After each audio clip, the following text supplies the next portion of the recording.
Jehová Dios y Padre nuestro que estás aquí y en todo lugar, alabado, bendecido, glorificado y ensalzado sea tu santo nombre en esta mañana, Señor. Te damos las gracias por la vida, por la salud y por la oportunidad de leer y escuchar y de transmitir a otras personas tu santísima palabra, Señor. En el nombre de Jesucristo te lo agradecemos y te lo pedimos todo. Amén.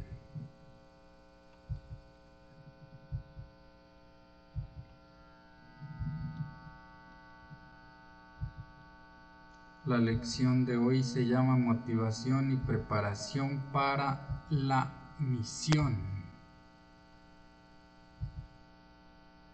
Para el estudio de esta lección vamos a leer el libro de Lucas, capítulo 24, verso 1 al 12, capítulo 24, verso 36 al 49, el libro de Hechos, capítulo 1, verso 12 al 26, el libro de Hebreos, capítulo 10, verso 24 y 25, libro de Hechos, capítulo 2, verso 1 al 41, y el libro Primera de Corintios, o Primera Carta a los Corintios, capítulo 11, verso 1. Ese está cortito. Para memorizar. Estas son las palabras que les hablé cuando estaba aún con ustedes, que era necesario que se cumpliese todo lo que está escrito de mí en la ley de Moisés, en los profetas y en los salmos. Lucas, libro de Lucas, capítulo 24, verso 44, ese es el que, ahí está este texto.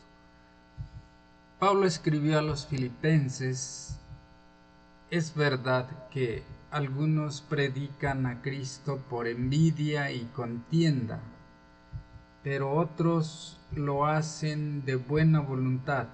Estos lo anuncian por amor, sabiendo que estoy puesto para defensa del Evangelio. Otros anuncian a Cristo por rivalidad, no sinceramente, pensando añadir aflicción a mis prisiones. Pero, ¿qué importa? Lo importante es que por pretexto o por verdad Cristo sea anunciado, y esto me alegra y me seguirá alegrando. Filipenses capítulo 1, verso 15 al 18. Qué palabras poderosas. No obstante, lo ideal es que nuestras motivaciones para predicar a Cristo, para la misión, para alcanzar a otros con las buenas nuevas, sean por amor y por verdad, y no por ambición egoísta, envidia, ni contienda. ¿Cuáles son entonces algunas de las motivaciones para predicar a Cristo? ¿Y cuáles son algunas de las formas en que podemos prepararnos para hacerlo? En esta lección analizaremos algunos acontecimientos de la iglesia primitiva que pueden orientarnos sobre estos aspectos cruciales de la misión.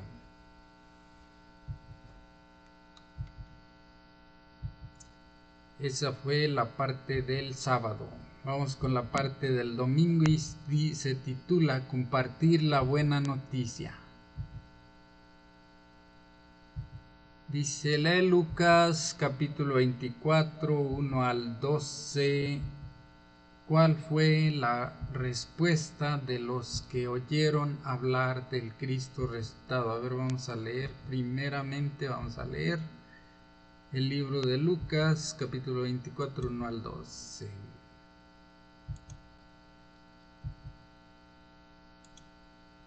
El libro de Lucas,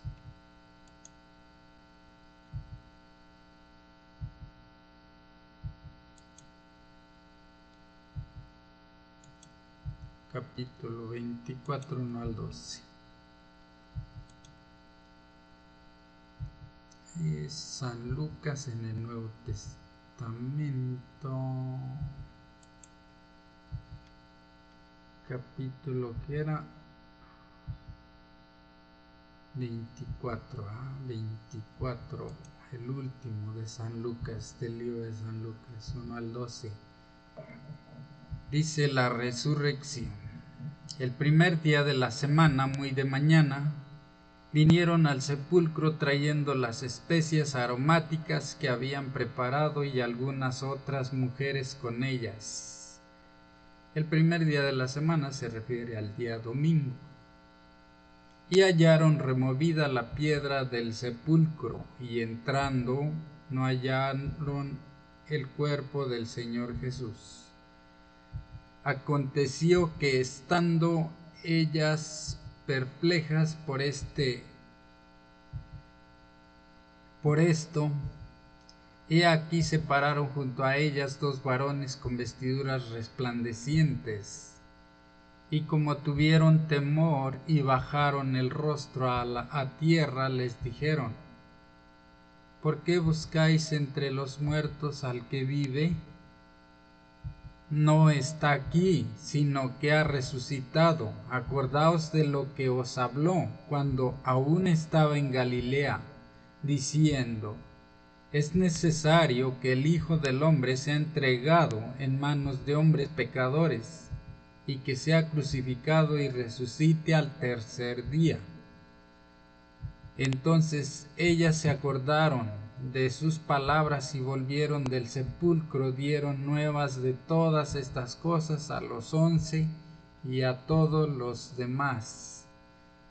Eran María Magdalena y Juana y María madre de Jacobo, y los demás con ellas, quienes dijeron estas cosas a los apóstoles. Mas a ellos les parecían locuras las palabras de ellas y no las creían. Pero levantándose Pedro corrió al sepulcro, y cuando miró dentro vio los lienzos solos, y se fue a casa maravillándose de lo que había sucedido. Ok, esa es toda la lectura. Esa es toda la lectura, nada más que aquí no cambiamos estudio, ahí nos quedamos así. Dice: ¿cuál fue la respuesta de los que oyeron hablar del Cristo resucitado?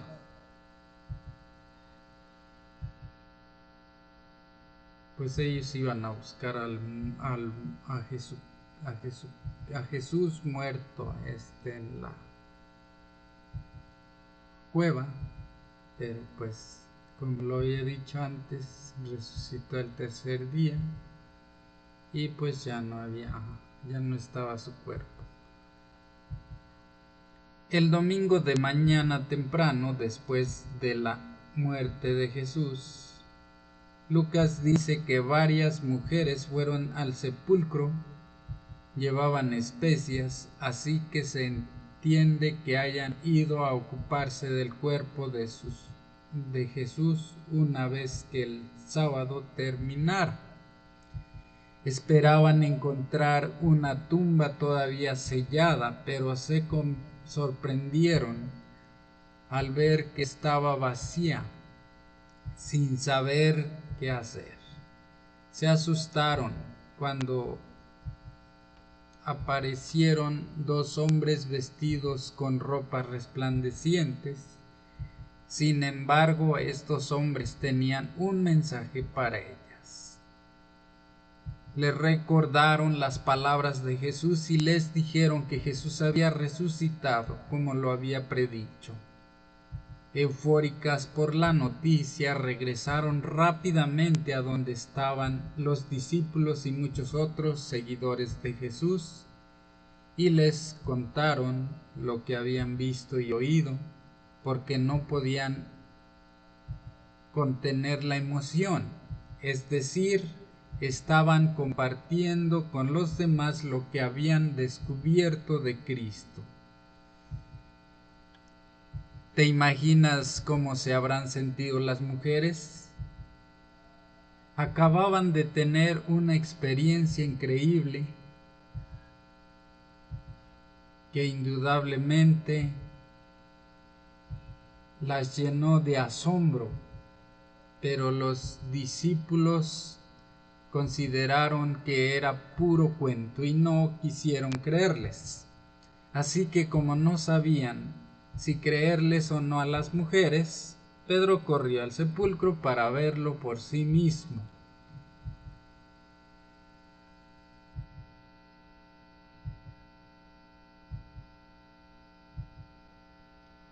Pedro, como muchos de nosotros, era reacio a aceptar algo simplemente porque no dijera otra persona, porque lo dijera otra persona. Aunque Pedro escuchó a las mujeres, no pudo compartir la experiencia de ellas hasta más tarde. Al principio todo lo que experimentó fue una tumba vacía, y eso dice Lucas. Lo dejó simplemente maravillado de lo que había sucedido. Su experiencia en el sepulcro no fue la misma que la de las mujeres. Pese a la respuesta de Pedro, en cuanto estas mujeres oyeron la noticia de Jesús, quisieron compartirla con los demás. ¿Qué mayor motivación para la misión que dar a conocer a los demás lo que Jesús ha hecho por ellas? ¿Qué mayor motivación que difundir las buenas nuevas de la salvación en Jesús, la única esperanza que tenemos? Por supuesto, nosotros mismos necesitamos una experiencia personal con Dios antes de poder compartirla con los demás. Nuestro deseo de compartir con otros lo que tanto amamos debe ser una parte crucial de nuestra motivación para la misión. Al fin y al cabo, no podemos compartir lo que no tenemos, ¿verdad?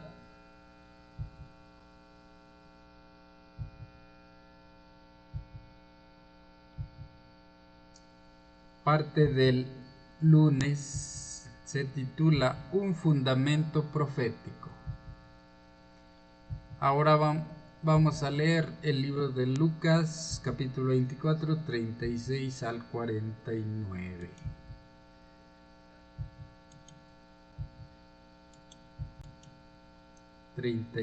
Al 49. Es en este mismo capítulo, nada más es esta parte que dice: Jesús se aparece a los discípulos. Mientras ellos aún hablaban de estas cosas, Jesús se puso en medio de ellos y les dijo: paz a vosotros. Entonces, espantados y atemorizados, pensaban que veían espíritu. Pero él les dijo: ¿por qué estáis turbados y vienen a vuestro corazón estos pensamientos?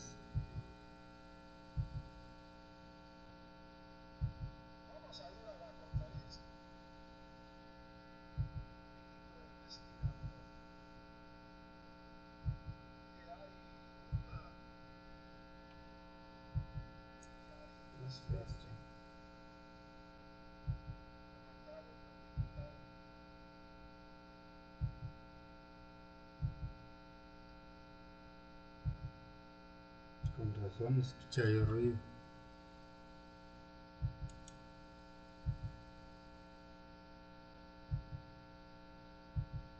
Hasta el 49 dice: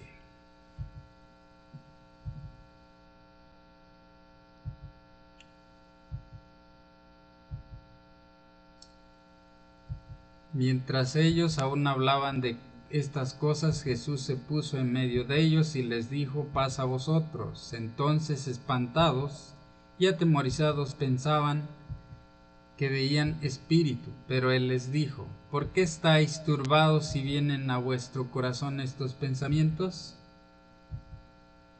Mirad mis manos y pies, que yo mismo soy.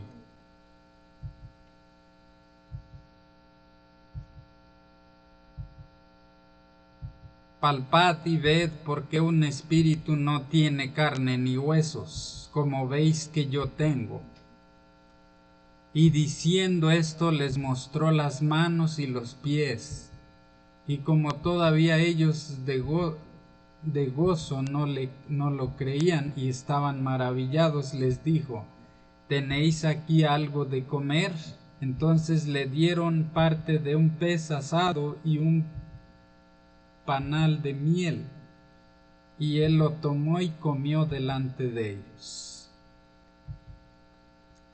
Y les dijo: estas son las palabras que os hablé estando aún con vosotros, que era necesario que se cumpliese todo lo que está escrito de mí en la ley de Moisés, en los profetas y en los salmos. Entonces les abrió el entendimiento para que comprendiesen las escrituras. Y les dijo: así está escrito, y así fue necesario que el Cristo padeciese y resucitase de los muertos al tercer día, y que se predicase en su nombre el arrepentimiento y el perdón de pecados en todas las naciones, comenzando desde Jerusalén. Y vosotros sois testigos de estas cosas. He aquí yo enviaré la promesa de mi Padre sobre vosotros, pero quedaos vosotros en la ciudad de Jerusalén hasta que seáis investidos de poder desde lo alto. Eso es todo.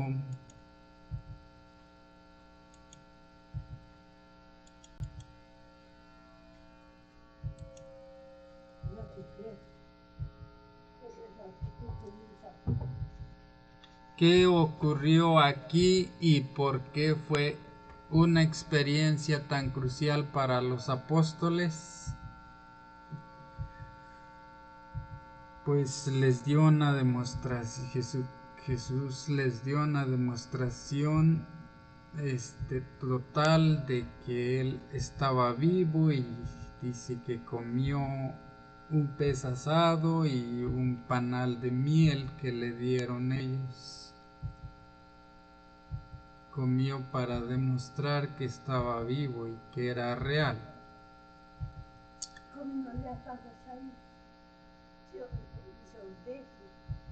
Es interesante que al principio los discípulos no creyeran luego después de ver a Jesús y comprobar que realmente estaba vivo. No creyeron por gozo.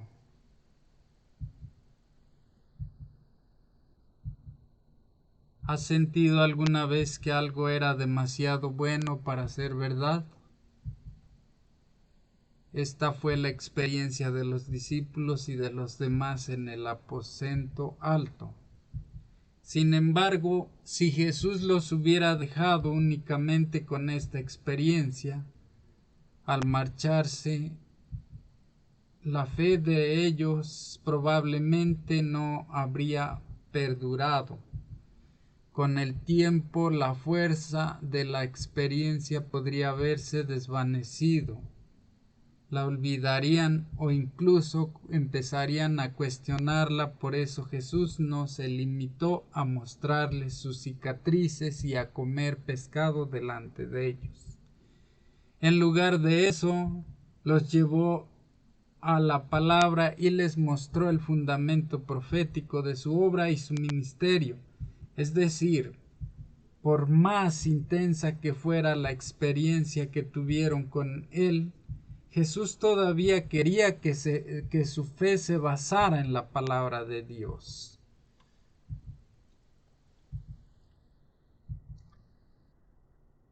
Estas son las palabras que les hablé cuando estaba aún con ustedes, dice, que era necesario que se cumpliese todo lo que está escrito de mí en la ley de Moisés, en los profetas y en los salmos. Aquí también encontramos una poderosa motivación para la testificación, para la misión, la palabra de Dios. Jesús sabía que para consolidar la experiencia de los discípulos ellos necesitaban comprender por qué había tenido que morir y qué significaba su resurrección. Necesitaban cambiar su cosmovisión de un reino político y terrenal a la gran solución al pecado y a la victoria de Cristo sobre la muerte. El Evangelio era mucho más que alcanzar la soberanía política de Israel. Revelaba la victoria de Cristo sobre Satanás y garantizaba que un día toda la maldad del mundo sería destruida, que la tierra sería creada de nuevo y que Dios estaría en medio de su pueblo. Él les abrió el sentido para que pudieran comprender estas verdades que debían compartir con el mundo. Nuestras experiencias con Jesús no pueden sostenerse en el fundamento de su palabra, incluyendo las profecías que señalan la historia y los acontecimientos que condujeron a la primera venida y que precederán a la segunda venida de Cristo. Con estas verdades firmemente entendidas podemos estar preparados y motivados para la misión. Parte del martes se titula La espera y la misión. Lucas 24 culmina con la ascensión de Jesús al cielo. Pero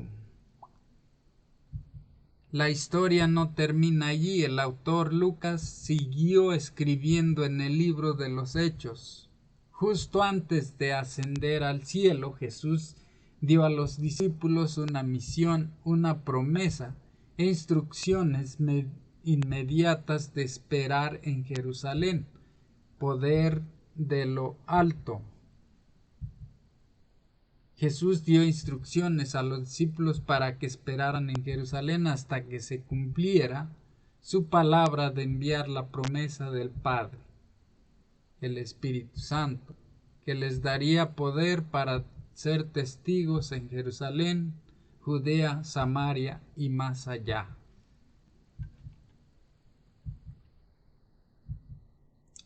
Vamos a leer Hechos, Hechos capítulo 1, versos 12 al 26. Vamos a leer Hechos.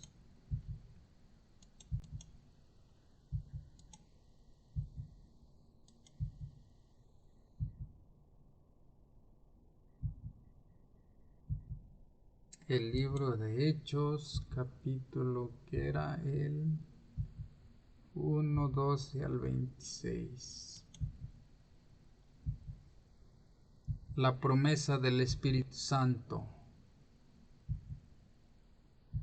En el primer tratado, oh Teófilo, hablé acerca de todas las cosas que Jesús comenzó a hacer y a enseñar hasta el día en que fue recibido arriba, después de haber dado mandamientos por el Espíritu Santo a los apóstoles que había escogido, a quienes también después de haber padecido se presentó vivo con muchas pruebas indubitables, apareciéndoseles durante 40 días y hablándoles acerca del reino de Dios. Y estando Jesús les mandó que no se fueran de Jerusalén, sino que esperasen la promesa del Padre, la cual les dijo: oísteis de mí, porque Juan ciertamente bautizó con agua, mas vosotros seréis bautizados con el Espíritu Santo dentro de no muchos días. Vamos con la ascensión. No, pero ahí fue del 12 en adelante. Dice: elección del sucesor de Judas. Entonces volvieron a Jerusalén desde el monte que se llama del Olivar, el cual está cerca de Jerusalén, camino de un día de reposo. Y entrados subieron al aposento alto donde moraban Pedro y Jacob, Juan, Andrés, Felipe, Tomás, Bartolomé, Mateo, Jacobo, hijo de Alfeo, Simón el celote, y Judas, hermano de Jacobo. Todos estos perseveraban unánimes en oración y ruego con las mujeres y con María, la madre de Jesús, y con sus hermanos. En aquellos días Pedro se levantó en medio de los hermanos, y los reunidos eran como 120 en número, y dijo: varones, hermanos, era necesario que se cumpliese la escritura en que el Espíritu Santo habló antes por boca de David acerca de Judas, que fue guía de los que prendieron a Jesús, y era contado con nosotros y tenía parte en este ministerio. Este pues, con el salario de su iniquidad adquirió un campo, y cayendo de cabeza se reventó por la mitad, y todas sus entrañas se derramaron. Y fue notorio a todos los habitantes de Jerusalén, de tal manera que aquel campo se llama en su propia lengua Aceldama, que quiere decir campo de sangre, porque está escrito en el libro de los Salmos: sea hecha desierta su habitación, y no haya quien more en ella. Tome otro su oficio. Es necesario pues que de estos hombres que han estado juntos con nosotros todo el tiempo que el Señor Jesús entraba y salía entre nosotros, comenzando desde el bautismo de Juan hasta el día en que de entre nosotros fue recibido arriba, uno se ha hecho testigo con nosotros de su resurrección, y señalaron a dos: a José llamado Barsabás, que tenía por sobrenombre Justo, y a Matías. Y orando dijeron: tú, Señor, que conoces los corazones de todos, muestra cuál de estos dos has escogido, para que tome la parte de este ministerio y apostolado de que cayó Judas por transgresión, para irse a su propio lugar.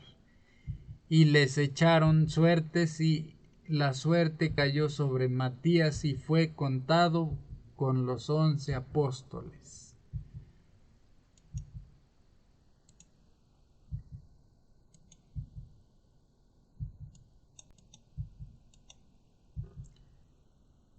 ¿Qué hacían los discípulos, que ahora eran unos 120 hombres y mujeres, mientras esperaban?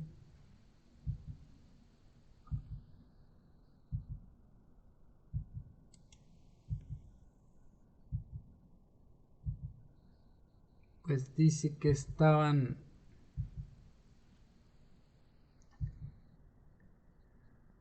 completando eligiendo al sucesor de Judas, porque Judas cayó de cabeza en su terreno que él eligió y se hizo pedazos, dice. Era Judas.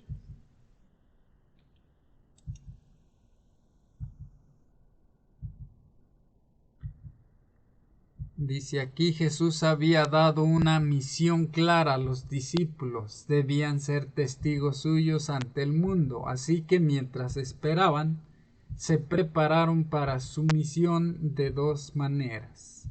En primer lugar, Lucas dice que oraban y suplicaban unánimes. No había duda en su mente sobre el cual era la misión que Jesús les había encomendado, y cada uno de ellos había aceptado esa misión.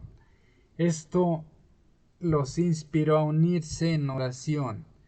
Lucas no da a conocer los motivos de oración, pero lo más seguro es que oraran pidiendo sabiduría, fuerza y valor para cumplir juntos la misión.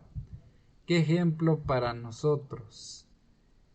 Lo segundo que hicieron mientras esperaban fue prepararse logísticamente para su misión. Judas había entregado a Jesús para que lo ejecutaran y luego se había quitado la vida. Esto había dejado una vacante entre los 12. Así que mientras esperaban, los discípulos buscaron la guía de Dios y eligieron a un reemplazante. Por cierto, los discípulos se organizaron y planificaron el comienzo de su misión. Pedro desempeñó un papel de liderazgo en esta toma de decisiones. Nadie cuestionó su proceder.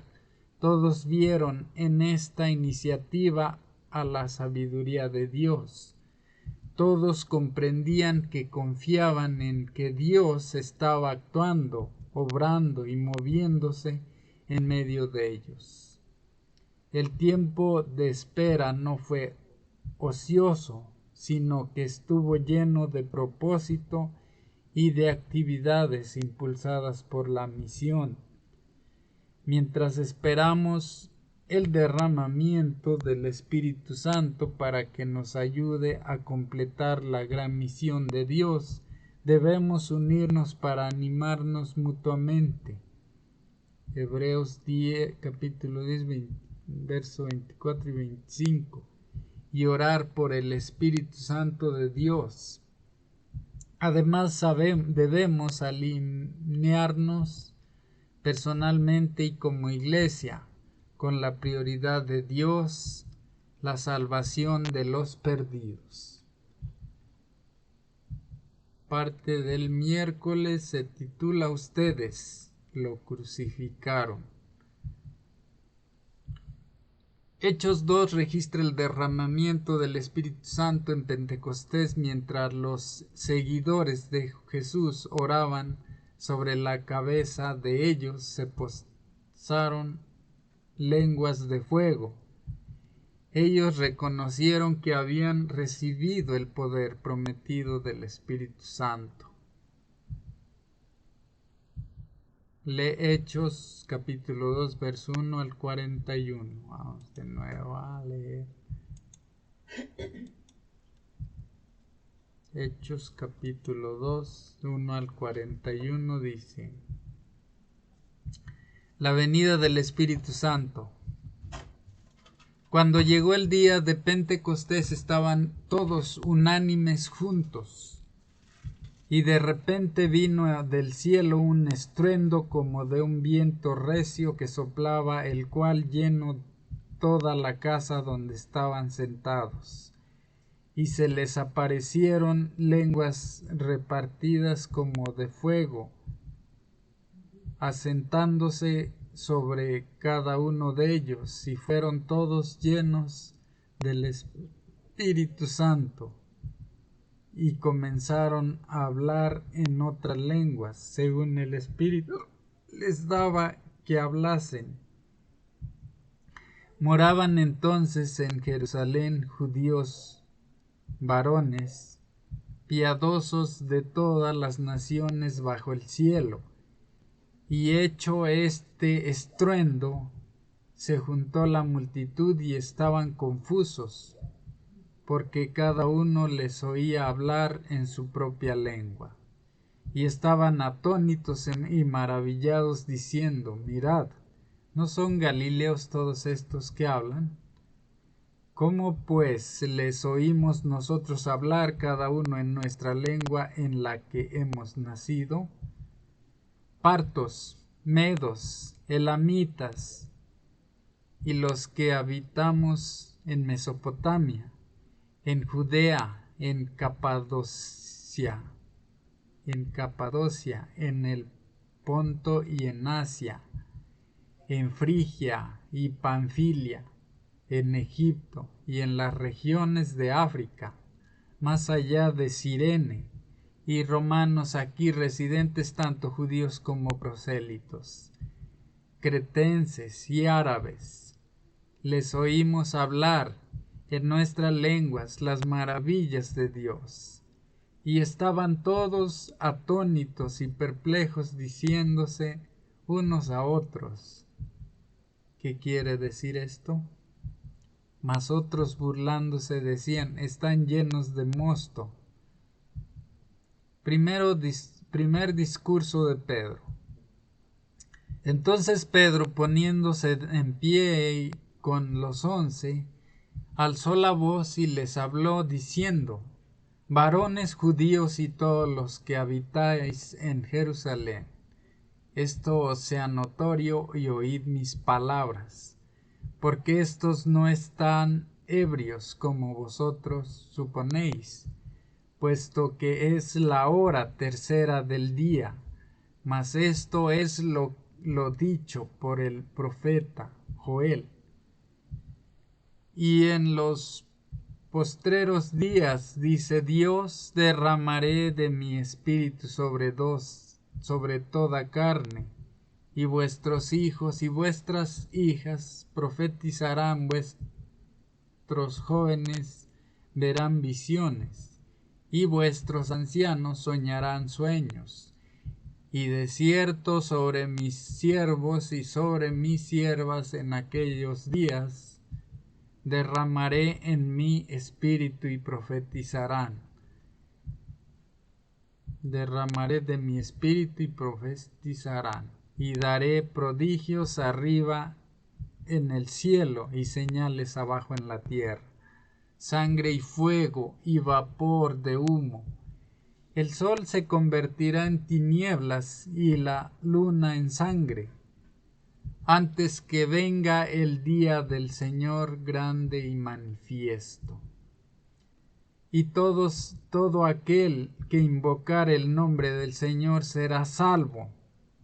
Varones israelitas, oíd estas palabras: Jesús Nazareno, varón aprobado por Dios entre vosotros con las maravillas prodigiosas y señales que Dios hizo entre vosotros por medio de él, como vosotros mismos sabéis.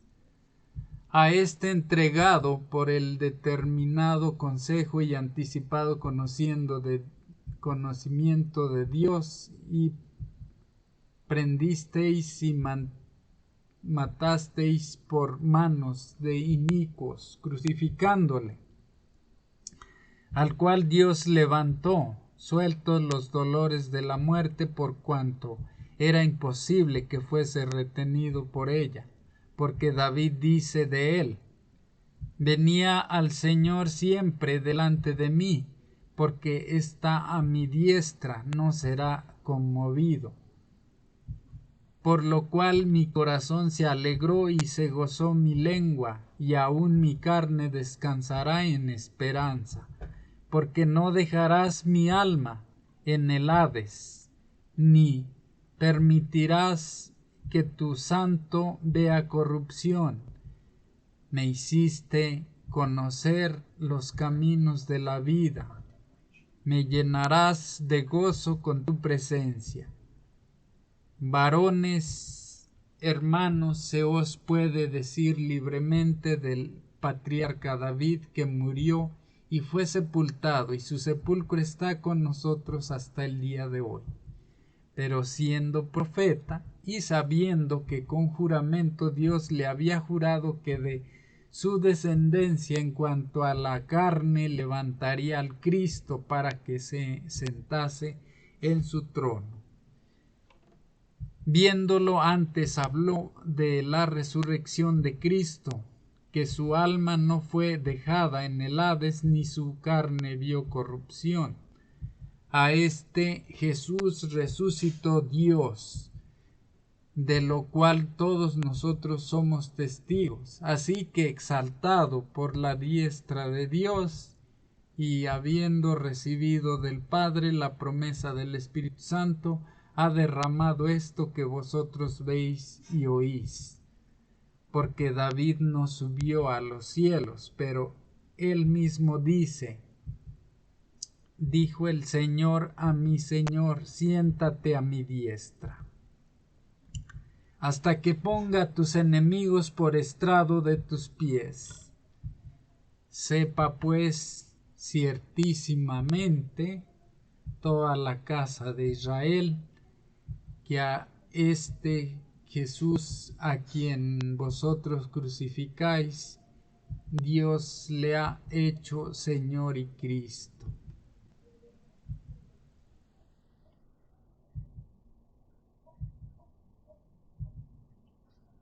Al oír esto se compungieron de corazón y dijeron a Pedro y a los otros apóstoles: varones hermanos, ¿qué haremos?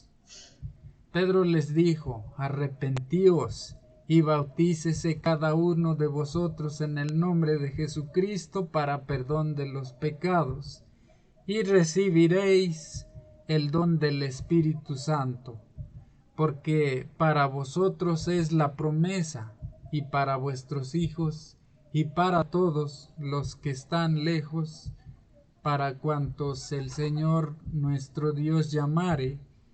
Y con otras muchas palabras testificaba y les exhortaba, diciendo: sed salvos de esta perversa generación. Así que los que recibieron su palabra fueron bautizados, y se añadieron aquel día como 3,000 personas. Se añadieron como 3,000 personas, dice. ¿Qué le sucedió a los discípulos al recibir el Espíritu Santo en Pentecostés?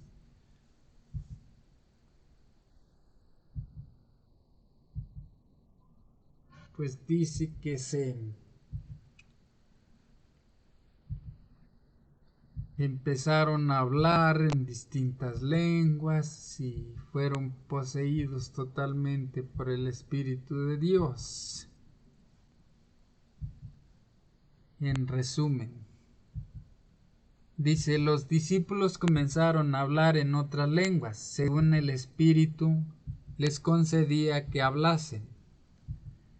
Lo crucial aquí es que Dios capacitó a cada persona para beneficio de los no creyentes. La bendición no era meramente para su propio bien, no era una bendición para hacerlos aptos para el cielo o para que pudiesen hacer negocio más fácilmente en un idioma extranjero. Se les concedió la bendición para cumplir la misión de Dios. Hacía los pedidos. Hoy Dios llama a cada uno de sus seguidores a usar sus dones personales para el bien de su misión. Hacia los incrédulos se nos han dado dones.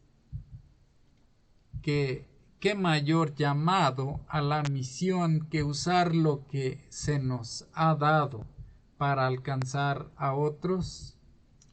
El derramamiento del Espíritu Santo dio lugar que muchos se arrepintieran de haber rechazado al Mesías, pues seguramente algunos de ellos estaban en Jerusalén cuando él murió. Piensa, en el poder que hay aquí. Pedro acusó a algunos de ellos de haber crucificado al Cristo. Obviamente se dieron cuenta de lo que habían hecho y al verse condenados gritaron: «Hermanos, ¿qué haremos?». Con todo, incluso ellos podían recibir el perdón. Pedro les dijo: «Arrepiéntanse y sean bautizado cada uno de ustedes en el nombre de Jesucristo para el perdón de sus pecados y recibirán el don del Espíritu Santo». Al trabajar juntos en armonía con el Espíritu Santo y entre sí, estos seguidores de Jesús predicaron el arrepentimiento y el perdón de los pecados, incluso para aquellos que podrían haber participado directamente en la crucifixión de Jesús. Ese es el poder del Evangelio. Si ese mensaje no nos motiva a la misión, ¿qué nos motivará? Somos llamados a difundir el Evangelio al mundo, un mundo pecador, caído y corrupto, con gente pecadora, caída y corrupta. Nuestro trabajo no es juzgar, nuestro trabajo es dar testimonio del poder salvador de Jesús. Parte del jueves se titula Un retrato de la iglesia primitiva. Lee Hechos capítulo 2, verso 41 al 47. Continuamos con la lectura bíblica.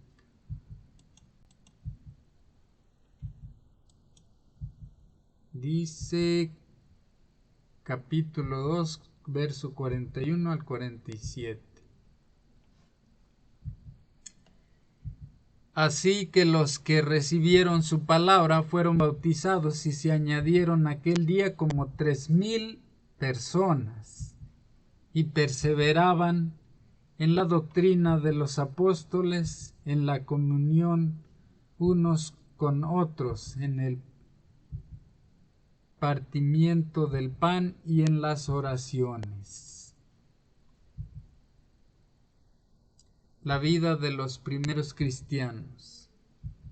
Y sobrevino temor a toda persona, y muchas maravillas y señales eran hechas por los apóstoles. Todos los que habían creído estaban juntos y tenían en común todas las cosas, y vendían sus propiedades y sus bienes y los repartían a todos según la necesidad de cada uno. Y perseverando unánimes cada día en el templo y partiendo el pan en las cosas, comían juntos con alegría y sencillez de corazón, alabando a Dios y teniendo favor con todo el pueblo. Y el Señor añadía cada día a la iglesia los que habían de ser salvos.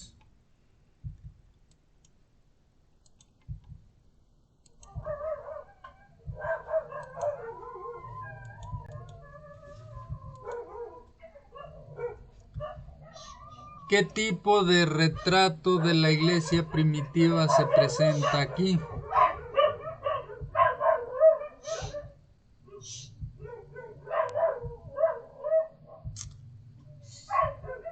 Pues dice que todos vendían sus propiedades y compartían con quien necesitaba. Hechos 2 termina con una hermosa imagen de cómo era la iglesia primitiva. Hechos 2:41 dice que los que fueron bautizados se les unieron a ellos. Podríamos leer esto como que alguien hizo las cuentas y agregó el número de nuevos creyentes al número de creyentes existentes y estableció un nuevo total de miembros para el grupo. Pero esa es una interpretación superficial. El enunciado deja entrever la idea de que estos creyentes recién bautizados pasaron a formar parte del grupo como iguales. En tanto, una función central de la iglesia cristiana primitiva era el discipulado. A medida que se añadían nuevos miembros, se los discipulaba de tres maneras. En primer lugar, se les seguía impartiendo la doctrina y la comunión de los apóstoles. Las palabras doctrina y comunión en este texto significan literalmente enseñanza y camaradería. La predicación de los apóstoles confrontaba creencias incorrectas y ofrecía nuevas explicaciones para lo que la gente vivía y experimentaba, pero no les enseñaba cómo hacer realidad esa nueva verdad en su vida. La aplicación de la verdad a la vida personal se daba mediante el vínculo como parte del grupo. Los nuevos creyentes eran discipulados en forma cuidadosa y determinada mediante la enseñanza directa, como así también mediante la participación de la vida diaria de los demás creyentes, todo bajo la supervisión y el liderazgo de los apóstoles, que eran espiritualmente maduros y bien fundados. Es esta predicación sobre la que dice la gente qué hacer, pero no cómo hacerlo. Aunque leamos libros prácticos o escuchemos sermones que expliquen cómo hacer las cosas, no hay nada mejor que ver a la gente en acción y luego imitarla.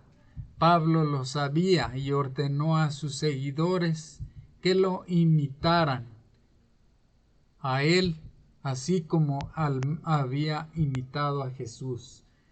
Cuando los demás puedan verte a ti la realidad de tu experiencia con Cristo, eso los impactará a ellos también. Parte del viernes para estudiar y meditar. Nuestra obra misionera debe seguir de un profundo amor, agradecido por lo que Jesús ha hecho y está haciendo en nuestra vida. Cualquier otra motivación es errónea. Estos inmersos en la palabra y en sintonía con la palabra es la clave para el éxito de la predicación y la evangelización.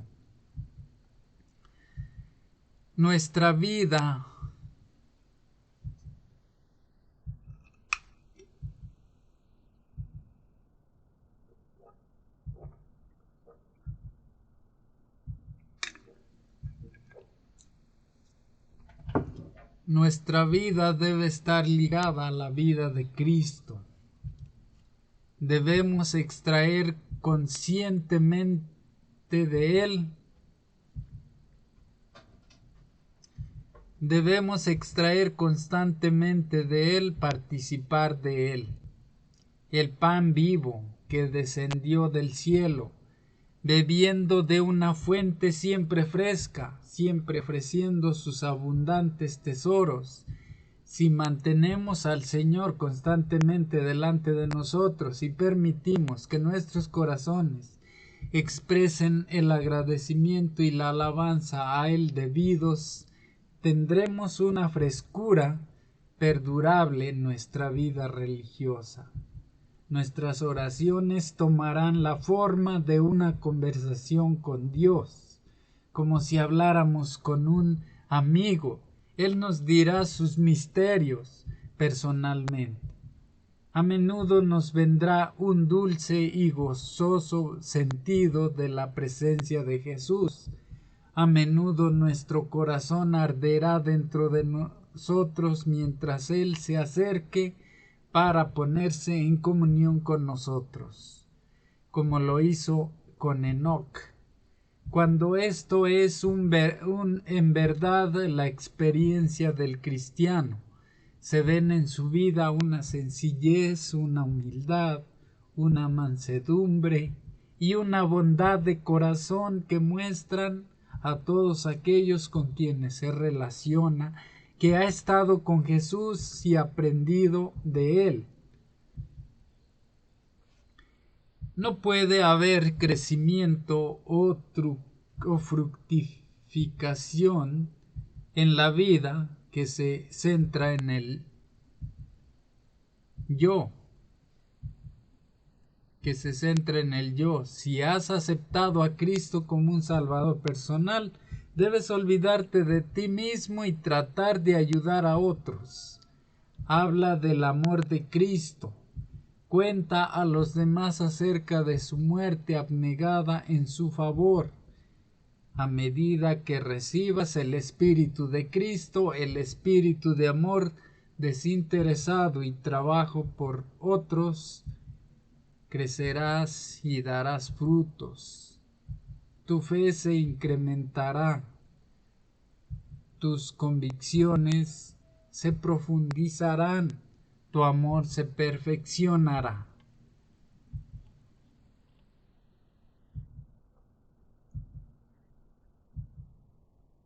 Eso es todo lo de la lección. Ahora vamos a ver el testimonio para hoy, 11 de noviembre.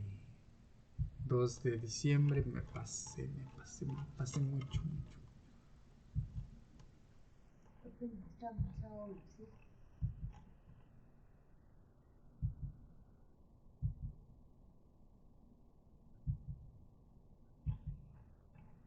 Es el 11.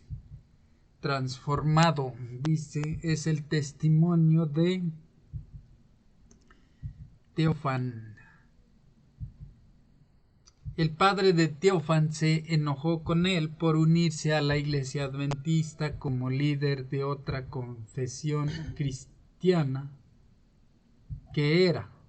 Le avergonzaba que su hijo estudiante de secundaria se hubiera cambiado de religión.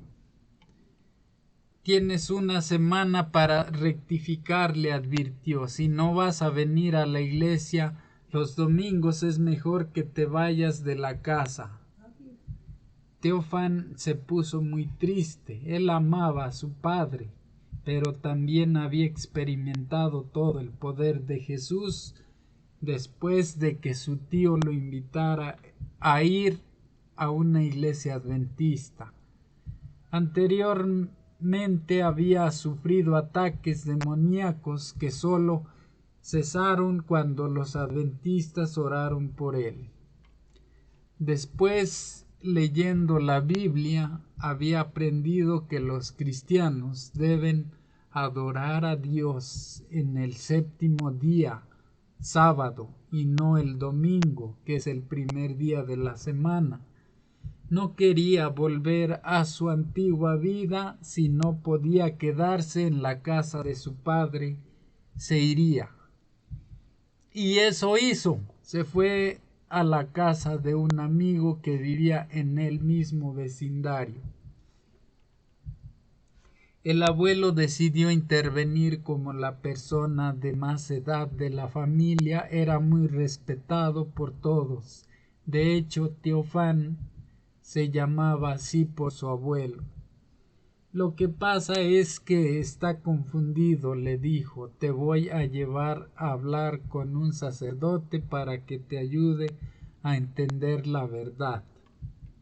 El abuelo y el padre de Teófan lo llevaron a la casa de un sacerdote, pero no de cualquier sacerdote, sino de un teólogo reconocido que enseñaba teología en la universidad.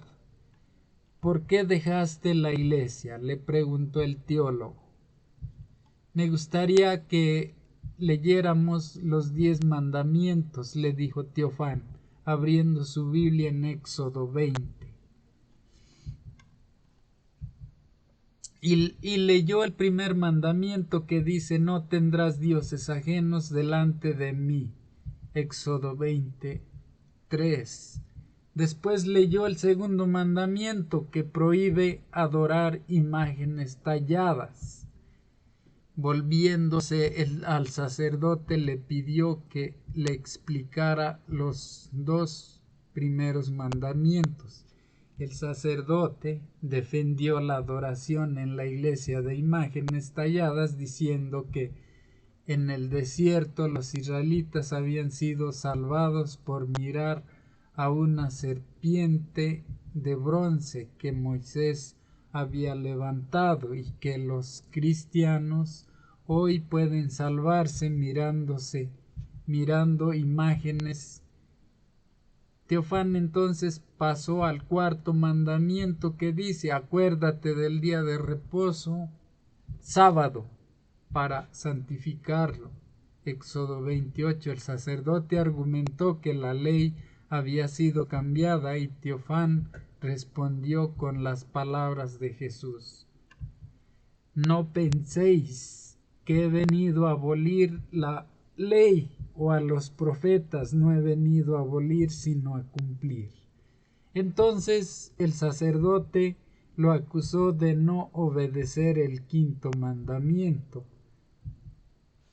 ¿Amas a tu padre?, le preguntó, porque no estás haciendo lo que él te pide. Y Dios dice: honrarás a tu padre y a tu madre. Pero Jesús dijo: el que ama a padre o a madre más que a mí no es digno de mí. Eso lo dice en Mateo 10:37. Le respondió Teofán. El sacerdote entonces miró al padre de Teofán y le dijo: no hay nada que hacer por su hijo. No lo deje vivir con ustedes, porque contaminará a todos los miembros de su familia. Ya ves cómo perdió al sacerdote, y era teólogo, no más era sacerdote. Y al irse de la casa del sacerdote, el padre se puso furioso y amenazó con quemar el certificado de nacimiento de Teofán y cortar todos los lazos con él. También maldijo al tío, que lo había invitado a una iglesia adventista. Teofán defendió a su tío. Él nunca me enseñó nada malo, él solo me mostró el camino. El padre se quejó directamente al tío, y el tío le recordó los ataques demoníacos que sufría su hijo. Teofán tenía graves problemas, le dijo. Tú lo llevaste a muchos médicos que le dieron medicinas. Hiciste lo mejor que supiste, pero de nada sirvió. El chico no me siguió a mí, él siguió la palabra de Dios. Han pasado 8 meses y la vida de Teofán ha cambiado drásticamente. No solo fue liberado por completo de los ataques demoníacos, sino también se ha convertido en un joven amable y generoso. Los vecinos, que en el pasado intentaban que sus hijos se alejaran de él porque era una mala influencia, ahora quieren que sus hijos sean como él. Y el padre está asombrado del cambio tan grande que ha dado su hijo. Incluso llamó al tío para darle las gracias. Gracias por lo que has hecho por mi hijo, le dijo. No es el mismo de antes. Hoy Teofane vive de nuevo en la casa de su padre y guarda el séptimo día, sábado, libremente. Le pide a Dios que su padre y su abuelo conozcan algún día al Jesús que cambió su vida. Mi oración es que Dios cambie sus corazones para que puedan unirse conmigo en mi nueva fe y podamos alabar a Dios todos juntos, nos dice.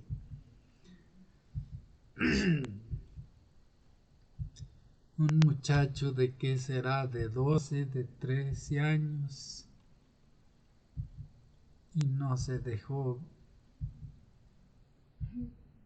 vencer por nada. y cómo encontró las respuestas para aplacar al padre, al sacerdote. Bueno, eso es todo la lectura por hoy. Jehová Dios y Padre nuestro que estás aquí y en todo lugar, alabado, bendecido y glorificado sea tu santo nombre por nosotros y por todas las criaturas vivas del universo entero, Señor. Te damos nuevamente las gracias por la oportunidad de leer y escuchar tu santísima palabra, Señor. Te agradecemos nuevamente la vida y la salud que nos das hasta este momento, Señor. Te pedimos que nos sigas bendiciendo con esas bendiciones que no merecemos, Señor, pero que tú nos las das por gracia y por amor a nosotros, Señor. Te pedimos por la salud de mi papá que vaya mejorando poco a poco y te agradecemos por darle la sanación, Señor. Anticipadamente pedimos que siga mejorando de sus enfermedades y de sus males y sabemos y tenemos la fe y la confianza en ti que tú podrás darle una mejor salud para los años que le queden de vida, Señor. En tus manos ponemos nuestra vida y nuestra salud en los días futuros y venideros, Señor, y que se haga tu santa voluntad en nosotros, Señor. Te pedimos por todas aquellas personas que están alejadas de ti, Señor, que toques sus corazones para que ellos se acerquen y enderecen el camino, Señor, y que así como este Teófano puedan enfrentar lo que sea para seguir tu camino y obedecer tu santa ley, Señor, y escuchar y leer, difundir y escuchar todo el tiempo tu santísima palabra, Señor. Te pedimos por aquellas personas que se encuentran con odio, envidia y rencor en sus corazones, que el deseo de vengarse o de hacer daño a su prójimo, Señor, desaparezca de sus mentes y de sus almas, y que su corazón se purifique y que no tenga más esos sentimientos negativos, Señor. Te pedimos por aquellos que se encuentran en alguna necesidad, Señor, que tienen frío, Señor, que les brindes la cobija y tu calor, Señor. Por aquellos que tienen hambre, que les hagas llegar un alimento, Señor. Por aquellos que están enfermos, postrados en cama o que tienen algún mal, que solamente tú puedes darles curación, Señor, que les des la medicina que necesitan y la sanación, como tú solamente podrías hacerlo, puedes hacerlo, Señor. En el nombre de Jesucristo te lo agradecemos y te lo pedimos todo. Amén.